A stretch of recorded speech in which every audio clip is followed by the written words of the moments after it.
Assalamualaikum warahmatullahi wabarakatuh. Alhamdulillahirrabbilalamin. Puji syukur kehadirat Allah Subhanahu wa taala karena pada hari ini kita masih bisa bertemu walaupun secara virtual. Pertama-tama kami ucapkan terima kasih pada panitia yang telah mengundang kami untuk memaparkan materi yang diberi judul Manajemen Klinis COVID-19 pada ibu hamil dan nifas di fasilitas kesehatan tingkat pertama. Mengapa dibutuhkan rekomendasi pelayanan maternal?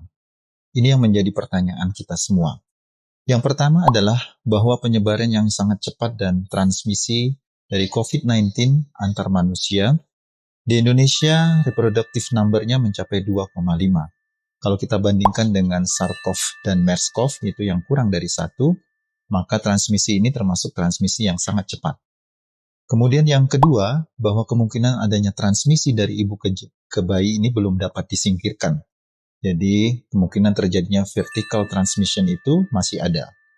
Kemudian yang ketiga adalah mengikuti update pedoman nasional terkait dengan COVID-19 dan terkait dengan situasi yang berubah saat ini. Kita mulai dari PSBB, kemudian adanya proporsional, kemudian sampai dengan new normal saat ini. Dan yang terakhir, kita ketahui bahwa tidak semua FKTP dan FKRTL itu memiliki sumber daya manusia dan fasilitas kesehatan yang sama di dalam mengolah maternal dengan COVID-19. Dan apa saja permasalahan yang ada pada saat ini? Yang pertama adalah bahwa kita ketahui bahwa ada wilayah dengan penemuan kasus yang masih tinggi, sementara ada wilayah dengan kasus yang tergolong relatif stabil dan terkendali. Kemudian yang kedua adalah kita ketahui bahwa ketersediaan pemeriksaan swab yang masih sangat terbatas saat ini dan tidak semua tersedia di fasilitas kesehatan dan belum tentu cepat hasilnya. Kemudian yang ketiga bahwa kita sadari banyak sekali orang dengan tanpa gejala yang mungkin beraktivitas seperti biasa dan ini mungkin akan berisiko untuk menularkan pada ibu hamil. Kemudian kita ketahui bahwa banyak sekali informasi-informasi yang terkait dengan COVID-19 ini yang beredar ya, terutama di internet yang belum tentu semuanya memiliki kebenaran. Kemudian kita ketahui bahwa masih beragamnya pemahaman masyarakat terhadap COVID-19, termasuk juga para petugas kesehatan. Dan kita ketahui bahwa tingkat kecemasan masyarakat yang masih cukup tinggi ini, termasuk di dalamnya adalah ibu-ibu hamil yang tentunya kita sayangi semuanya. Kemudian yang terakhir bahwa kepatuhan masyarakat yang masih rendah, nah ini bisa menyebabkan terjadinya klaster keluarga terutama setelah liburan panjang. Nah bagaimanakah kita untuk melindungi para ibu hamil kita, terutama yang ingin mendapatkan pemeriksaan kehamilan, kemudian pengobatan persalinan serta untuk observasi di dalam masa nifasnya. Sebelum kita masuk ke materi, saya ingin sedikit bercerita tentang bagaimana pengaruh dari COVID-19 ini terhadap kehamilan. Sebenarnya ada beberapa hal yang patut kita ketahui di sini. Apakah memang kehamilan ini akan melindungi dari COVID-19 atau justru COVID-19 ini akan menyebabkan perburukan selama dalam kehamilan? Jadi kalau kita lihat di dalam trimester pertama kehamilan, ternyata banyak sekali hal-hal berhubungan dengan proinflamasi, ya. Jadi proinflamasi environments itu sangat berpengaruh, terutama di trimester 1 yang kita sebut dengan pengaruh dari cytokine tipe 1, ya. Dan kemudian akan berubah ya pada saat trimester kedua itu menjadi anti-inflammatory environments ya, di mana di situ adalah cytokine tipe 2 yang berperan. Kemudian pada saat masuk di dalam trimester ketiga itu cytokine kembali menjadi cytokine tipe 1 yang pro-inflammatory. Nah, apakah dari trimester 1 dan trimester 3 ini rentan sekali untuk ibu hamil ya mengalami infeksi dari COVID-19. Dan kita ketahui juga bahwa pengaruh dari cytokine storm, kemudian bradykinin storm ya. Ini bisa menyebabkan terjadinya vasodilatasi, keadaan hipotensi yang tentunya akan memperberat selama di dalam kehamilan. Dan kita ketahui juga bahwa sebenarnya SARS-CoV-2 dan kehamilan ini masih menjadi misteri ya. Jadi kalau kita lihat bahwa apakah tadi sudah disebutkan di awal, apakah terjadinya penularan vertikal transmisi dari ibu ke janin itu bisa terjadi ya. Kemudian tapi ada beberapa jurnal, kemudian ada beberapa juga penelitian yang menyebutkan bahwa ditemukannya ya SARS-CoV-2 ini di dalam plasenta ya. Kemudian kita ketahui juga apakah pengaruh terhadap maternal ya, terutama outcome-nya, apakah bisa menyebabkan terjadinya preterm labor ya, apakah bisa menyebabkan terjadinya preeclampsia, dan kemudian bisa menyebabkan terjadinya fetal distress. Ini juga masih menjadi pertanyaan dan terus banyak sekali penelitian-penelitian yang sudah dilakukan. Nah, efek COVID-19 di dalam kehamilan, kalau kita lihat dari beberapa sumber literatur ya, termasuk di dalamnya dari RCOG tahun 2020 ini mengatakan bahwa kehamilan dan persalinan itu tidak meningkatkan terjadinya risiko infeksi.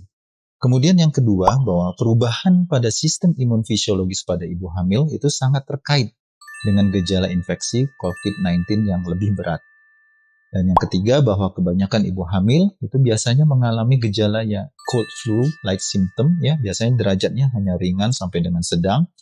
Kemudian ini yang paling penting bahwa kita ketahui bahwa 90% itu tidak memerlukan terminasi kehamilan sebenarnya.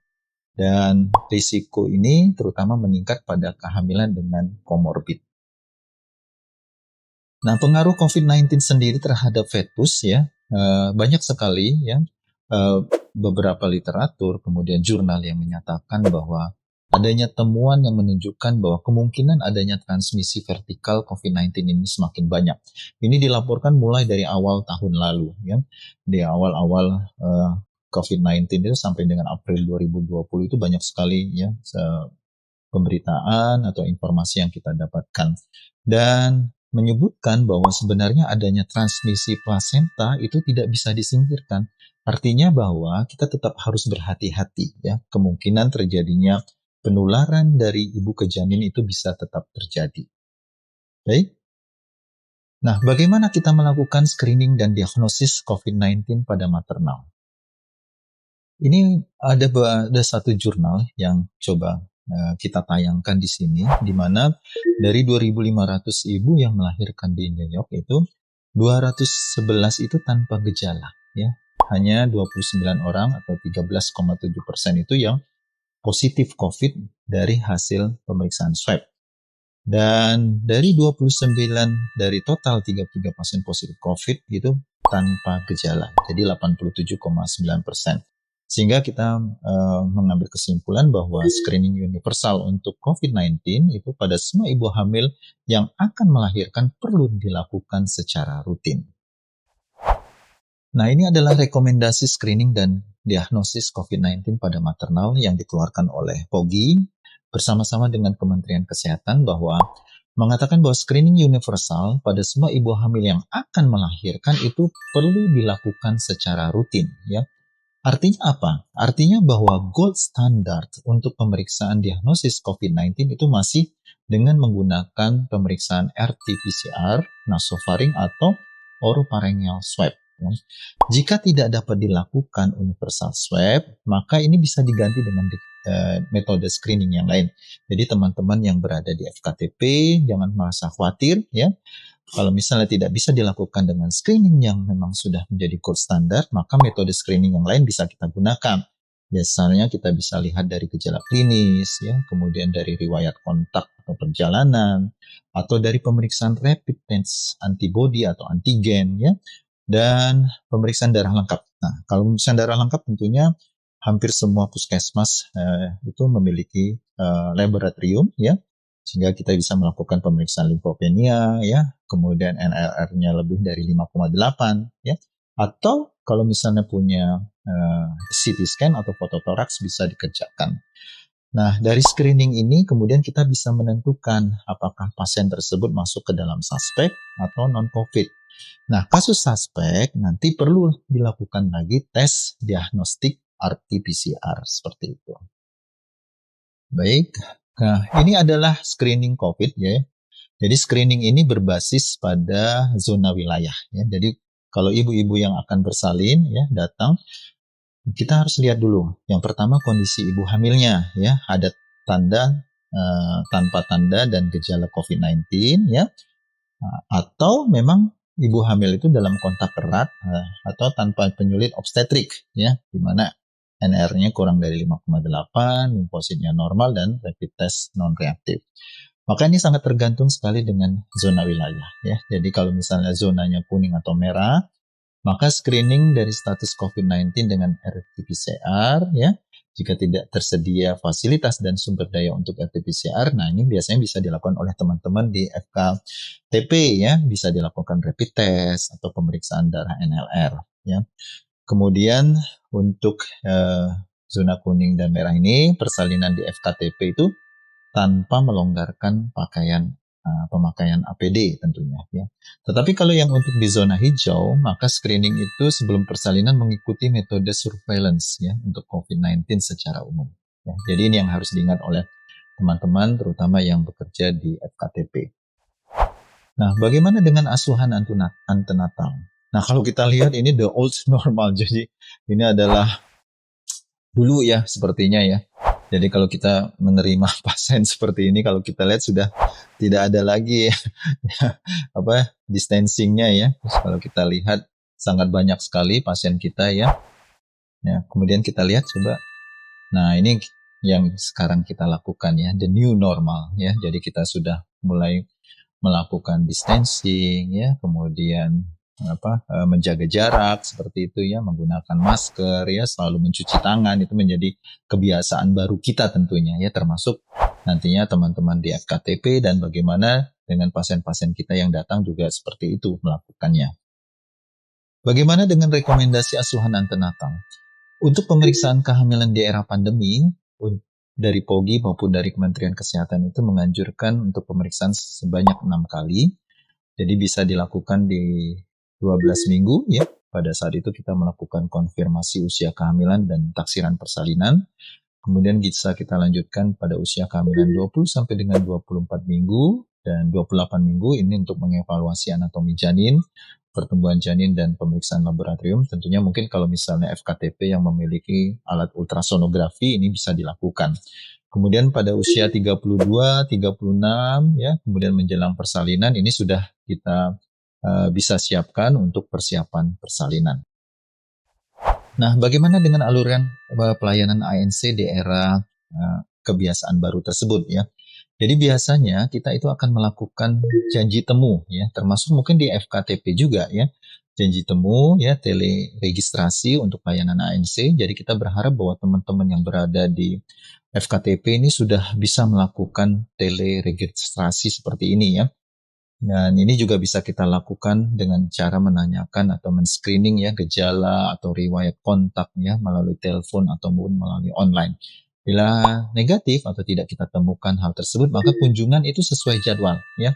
Jadi ibu hamil bisa datang tentunya dengan menggunakan masker, kemudian screening di pintu masuk fasilitas pelayanan kesehatan. Jadi kita bisa melakukan cek suhu, kemudian anamnesis dari keluhan dan lain sebagainya. Bila ini tidak ada ya bisa langsung dilanjutkan dengan tindakan-tindakan pencegahan rutin ya seperti cuci tangan ya, menjaga jarak, penggunaan APD yang sesuai standar. Tetapi bila misalnya pada saat screening masuk ibu hamil ternyata demam misalnya ya, maka screeningnya positif ya. Maka itu harus kita identifikasi ya, pasien positif screening ya, apakah ada gejala klinis atau tidak ya. Ada riwayat kontak atau tidak ya. Kalau misalnya memang screeningnya ternyata memang negatif, maka pelayanan ANC bisa dilanjutkan. Tetapi kalau misalnya screeningnya ini mengarah ke arah suspek COVID-19, maka pasien harus dirujuk ke rumah sakit untuk tata laksana selanjutnya. Nah, ini adalah 6 kali tatap muka tadi yang sudah dijelaskan ya. Jadi nanti teman-teman bisa lihat di sini ya bagaimana kita melakukan pemeriksaan kehamilan. Jadi kualitasnya itu jangan berubah ya. Jadi jangan sampai karena kita dibatasi oleh pandemi saat ini ya, tatap muka kita berkurang sehingga kualitas ANC kita berkurang ya, jangan seperti itu. Sehingga kita berharap bahwa mulai dari usia kehamilan dari kurang dari 12 minggu ya, ini tipe kunjungannya bisa melalui telepon, video ya, jika diperlukan tatap muka ini dapat dilakukan ya, mungkin berdasarkan faktor risiko. Nah, ini biasanya apa saja yang bisa kita lakukan di sini? Yang pertama anamnesis untuk screening faktor risiko ya. Jadi kalau misalnya ada faktor risiko kita bisa tahu ya. Kemudian konseling pencegahan COVID-19, konseling tanda bahaya kehamilan yang memerlukan kunjungan di rumah sakit. Kemudian pada saat usia 12 minggu kita bisa lakukan tatap muka lagi ya. Tentunya sudah dilakukan screening tadi ya. Kemudian konfirmasi usia kehamilan dan taksiran persalinan ya. Kalau misalnya di awal kehamilan tentunya screening aneuploidi ya, nuchal translucensi bisa dilakukan ya. Dan pemeriksaan laboratorium rutin ya. Kurang 12 minggu apakah belum mendapatkan pelayanan antenatal sebelumnya. Nah, ini bisa tetap kita kerjakan ya. Kemudian kita lanjut di 20 sampai dengan 24 minggu bisa dengan menggunakan tatap muka. Tentunya dengan pemeriksaan ultrasonografi, kita melihat anatomi janin, pertumbuhan janin, ya. Bisa juga kita meminta untuk pemeriksaan laboratorium, ya. Kemudian dilanjutkan di 28 minggu, ya. Bila diperlukan ini, kita lihat juga hasil-hasil laboratorium yang sebelumnya, ya. Kita lihat pertumbuhan janin, ya. Begitu juga masuk di 32 minggu ya, kita lihat juga ya, karena saya yakin bahwa teman-teman yang di FKTP juga bisa melakukan atau mengerjakan pemeriksaan ultrasonografi ya, terutama untuk melihat pertumbuhan janin, ya, jumlah cairan ketuban dan lokasi plasenta. Kemudian setelah itu apa? Setelah itu adalah melakukan pengawasan ya atau menentukan tempat bersalin. Nah, ini sangat penting sekali ya kita tentukan di sejak usia mulai masuk ya di 36 minggu, 37 minggu. Nah, ini ANC rutin untuk menentukan tempat persalinan. Itu sangat kita butuhkan ya hingga jangan sampai nanti ya masih bingung di mana tempat bersalinnya ya, terutama di FKTP dan lain sebagainya. Nah, ini tadi yang penjelasan yang tadi yang perlu saya garis bawahi di sini adalah untuk identifikasi ya, pasien yang itu dengan melakukan pemeriksaan darah lengkap. Jadi, apa yang bisa dilakukan oleh teman-teman di FKTP apabila adanya kecurigaan COVID-19, maka teman-teman bisa melakukan pemeriksaan limfopenia dan neutrophil limfosit rasio. Jadi kalau misalnya di atas 5,8 ini bisa menjadi petanda untuk kita ya melakukan screening. Nah, dan saya ingatkan kembali bahwa memang gold standard yang kita gunakan masih adalah pemeriksaan swab nasofaring dan orofaring tentunya. Nah, untuk pemeriksaan antenatal pada trimester ketiga, nah ini seperti yang sudah dikatakan tadi untuk merencanakan tempat persalinan. Nah, ini kebijakan screeningnya pada ibu yang akan melahirkan itu tentunya menyesuaikan zona. Ya, jadi saya sudah menjelaskan tadi di atas bahwa memang ada tempat mungkin berbeda-beda ya. Ada tempat yang masih zonanya merah kuning, ada yang sudah zona hijau. Nah, ini tentunya akan disesuaikan ya. Jadi kalau ibu hamil tanpa tanda dan gejala COVID-19 pada usia kehamilan di atas 37 minggu atau 2 minggu sebelum taksiran persalinan, maka itu dilakukan screening ya untuk menentukan status COVID ya dengan pemeriksaan swab RT-PCR kalau mampu. Dan setelah dilakukan swab, pasien dianjurkan untuk melakukan isolasi mandiri. Nah, tetapi kalau jika tidak tersedia fasilitas, ya saya ingatkan lagi bahwa jadi tidak menutup kemungkinan untuk teman-teman di FKTP itu juga untuk melakukan screening. Jadi bisa teman-teman lakukan dengan menggunakan rapid test atau dengan rapid antigen atau dengan pemeriksaan darah NLR ya. Kemudian untuk zona hijau bagaimana? Ini tentunya mengikuti surveillance umum dari COVID-19 yaitu dilakukan screening pada ibu hamil yang kontak erat atau bergejala saja, seperti itu. Nah, bagaimana rekomendasi dengan persalinan pada ibu hamil dengan COVID-19? Nah, ini sebenarnya penilaian saat masuk itu sesuai dengan standar ya. Jadi kalau kita lihat kalau memang misalnya berat, tentunya teman-teman sudah merujuk nih ke rumah sakit ya, tidak menerima lagi di puskesmas atau di fasilitas kesehatan tingkat pertama. Tapi tentunya harus tetap dilihat ya tanda vital, kemudian kesejahteraan janin ya. Kalau memang misalnya masuk berat, kalau misalnya di FKTP ada ruang isolasi, mungkin masuk dulu ke ruang isolasi ya, kemudian baru dilakukan rujukan seperti itu. dan pengaturan atau pengawasan saturasi oksigen itu juga sangat penting ya. Meminimalkan jumlah staf di dalam ruangan. Jadi biasanya ruangan itu kita kurangi ya, kapasitasnya kurang dari 50%. Dan apabila di FKTP memiliki alat untuk pemantauan kesejahteraan janin ya, untuk seperti kardiotopografi itu silakan digunakan ya. Jadi bisa menggunakan continuous non-stress test seperti itu ya. Nah ini untuk ibu bersalin ya. Jadi semua persalinan dilakukan di fasilitas pelayanan kesehatan ya. Saya ingatkan kembali bahwa ibu hamil melakukan isolasi mandiri 14 hari sebelum taksiran persalinan. Kemudian rujukan persalinan yang terencana ya, terutama pada ibu apa? Ibu yang memiliki risiko dan status suspek dan terkonfirmasi dari COVID-19 ya. Kemudian pemilihan tempat persalinan ditentukan kondisi saat screening risiko ya. Jadi kalau misalnya masuk ke puskesmas tanpa gejala ya seperti itu ya, maka kita bisa merencanakan untuk persalinan di FKTP. Kemudian hasil screening COVID-19 ya, ini dicatat di buku KIA. Jadi kan kita sudah punya tuh buku KIA yang sekarang itu buku KIA itu sudah update sekali ya. Jadi semua kegiatan pemeriksaan kehamilan itu semuanya tercatat di dalam buku KIA kita. Dan yang terakhir jangan lupa setelah bersalin adalah KB ya. KB pasca salin ini tetap sesuai dengan prosedur ya. Jadi harus ya ditanyakan ya apa rencana untuk keluarga berencananya setelah itu. Nah ini sedikit saya mengulas mengenai rekomendasi persalinan karena jangan sampai ada salah kaprah bahwa ibu dengan COVID-19 itu harus segera SC. Nah gitu kan teman-teman nanti di FKTP juga mendengar seperti itu jadi semuanya harus seksar gitu. Ternyata tidak ya. Jadi belum ada bukti kuat tentang metode persalinan tertentu dengan luaran yang lebih baik. Jadi sebenarnya untuk indikasi atau induksi persalinan secara sesar ini adalah sesuai indikasi medis. Jadi indikasi obstetrik atau sesuai kondisi janin dan ibu ya. Jadi pemilihan metode persalinan itu harus mempertimbangkan ketersediaan sumber daya, fasilitas di rumah sakit ya, tata ruang rumah sakit, ketersediaan APD, kemampuan laksana, sumber daya manusia, dan resiko paparan terhadap tenaga medis. Dan sebenarnya pengambilan keputusan ya dilakukan oleh DPJP yang merawat pasien. Ya, jadi untuk persalinan tidak menutup kemungkinan bisa lahir secara pervaginam seperti itu. Nah, bagaimana dengan perawatan pasca salin? Nah, bagi ibu nifas dan bayi baru lahir, ya, ibu nifas dengan status suspek, ya, probable terkonfirmasi, ini dapat melakukan isolasi mandiri, ya, selama 14 hari setelah pulang ke rumah. Ya. Kunjungan nifas adalah setelah isolasi mandirinya selesai. Ya. Kemudian ibu nifas dan keluarga harus memahami tanda bahaya di masa nifas dan bayi baru lahir, ya. Jika ada risiko atau tanda bahaya, maka harus diperiksakan ke tenaga kesehatan.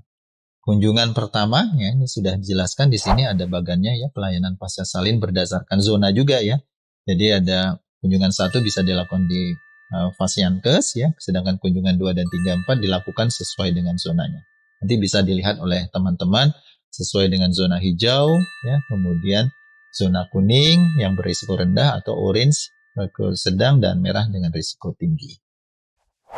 Nah, bagaimana dengan bagi bayi baru lahir? Nah, bayi baru lahir ya rentan karena dikarenakan belum sempurnanya fungsi imunitasnya. Bayi dari ibu yang bukan suspek probable atau terkonfirmasi COVID tetap mendapatkan pelayanan neonatal esensial saat lahir ya. Kemudian yang kedua, bayi dari ibu suspek probable atau terkonfirmasi COVID tidak dilakukan penundaan penjepitan tali pusat ya, dikeringkan seperti biasa dan segera dimandikan. Nah, bagaimana dengan bayi pada ibu dengan HBsAg reaktif dan terkonfirmasi COVID-19? Nah, ini sangat penting ya, pemberian vaksin hepatitis B jangan sampai ditunda ya. Pemberian vaksin hepatitis B ditunda ya sampai dengan keadaan klinis bayinya baik ya, dan HBIg ini tetap diberikan. Nah, itu yang harus kita ingat ya. Jadi triple eliminasi itu tetap kita lakukan ya untuk menjaga agar tetap tercapai ya. Kemudian bayi dari ibu HIV yang mendapatkan ARV propilaksis pada usia 6 sampai dengan 8 minggu.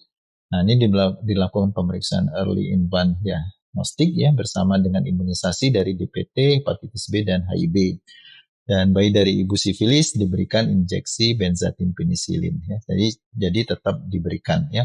Kemudian bayi dari ibu suspek probable atau confirmed COVID-19 ya, perawatan di ruang isolasi khusus terpisah dari ibunya dan tidak dilakukan rawat gabung.